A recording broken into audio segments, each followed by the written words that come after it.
Hello, this is K20 Plans again, and we're in stage 4 of the logic model process, and this is the activity planning phase. So, in this stage, we're really trying to connect all the components of our planned activities to the logic, which is to the research we did about what works and to the goal that we have in mind for the future. So, you want to document that process. You also have to remember this is kind of working into a report, so you may be needing to get budget approvals for materials and resources, and so we want to have all those justified for our spending. So here you'll see that you have your data sources as well as your goal and your research-based strategies that you entered in previous steps all here to refer to. As you're planning your activities, when you hit the Add Activity button, you'll be asked to select which research strategies apply.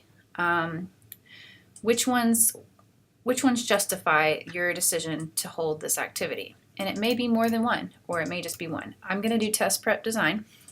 And then next will take me to options to give this activity a title and a description.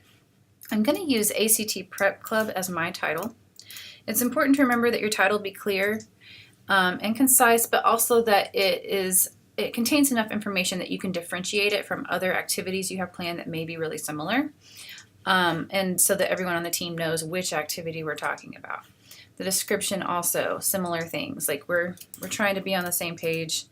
You want there to be enough information there that whoever might be trying to approve the activity knows what's going to happen, like they understand. And they know why. Or how it connects to that research, and they know how it connects to your goal, or how you imagine it getting you to your goal. So include those details in your description. You'll see here that we have a club that meets twice a week with teachers who are getting a stipend, as well as calculators that will be used to incentivize the student participation. They get a calculator to use on their exam. And those are details that we're also going to want to show in our resources. So the next step is to select the status of the activity, and think of this as a scale from we're starting from scratch to we already have something we can use and we just need to implement it. And that last example applies to situations where you've already done this activity before and this is just a new implementation at a different time and place.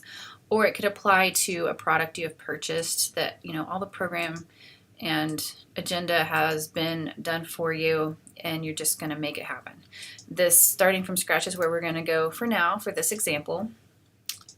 So here is the resource tab, and you'll see that you have tabs or options to select down here to which phase of the activity planning process you need those resources for. You want the resources to be connected to a specific function in the development of that activity. So the design phase is, and we have descriptions up here that tell you, but it's the work that happens before the work happens. It's the conceptualizing, the brainstorming, determining what the goals and objectives are for choosing to hold this activity, and what it is we think it will look like before we actually make it happen. So you're going to have probably some committee members here, and you should actually use people's names. I'm not going to do that because I don't want to give away everyone's name, but you'll probably have a math teacher, an English teacher, because those are the subjects we're trying to improve scores in, and you'll probably have a K20 facilitator, and perhaps even an ACT expert advisor or something of that sort, who we're consulting with. Let's say consultant. So those are the people you imagine might help you in this stage of the process to get the concepts flowing. And then the equipment, maybe not much here in terms of materials because a lot of the work is about the thought, but maybe a whiteboard. So, make sure you have a meeting room with a whiteboard, and possibly some, computers, something like that. You'll also see that you can add how many and costs with each item. This is really important for getting budget approvals. So If it's something you already have on hand, you may not need to put in cost at all because you don't need approval to spend money, but you may want to have quantity in there so that your team members know they need to secure that number of things before the event or for that part of the process. So, we need one whiteboard and one meeting room, and just a computer or something. So one teacher, and then we have that stipend in the description for the teacher, so we want to make sure they get paid, and so we're asking for permission there. And there may be a fee to work with this consultant. I'm not going to fill that in because I don't actually know, and this is all hypothetical. Same for develop. So you have a whole new list for this stage of the process. You're probably going to have some of the same people in this list.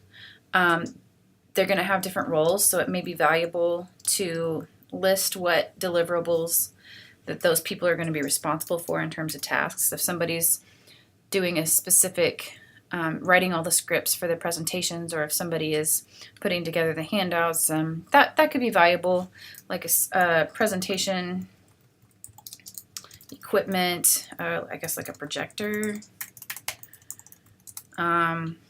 venue. I'm just going to put team members here for now, and then implement, same story. It's important here that we have those calculators. We need to get money to purchase those, and so depending on how many students we have participating, we may guess 30 at most. And what is the cost per calculator? I don't know. I'm just gonna say $100. Maybe it's $75. Laptops to take the tests on. And hopefully we have some laptops on hand that we can just make sure we have available. But you want to make sure you have enough that the students can actually practice taking the tests.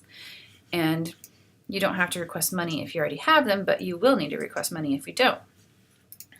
And then evaluate, which is possibly going to be a supervisor, or the whole committee may come together to do kind of a SWOT, if you will, of what was successful and what could use work. And you may have surveys that you administer to participants, and you'll want to include that as well. And then you'll see, after you fill all that out, that you get a table with all the stuff you put in. This also prints out in your report, and this gives you kind of an outline of all the things that are needed, and will give your supervisors or your budget approvals members a really clear picture of what's needed where and why. And once we save and return, we'll see this also appear on the main page, and we can begin work on a second activity or a third, however many we need.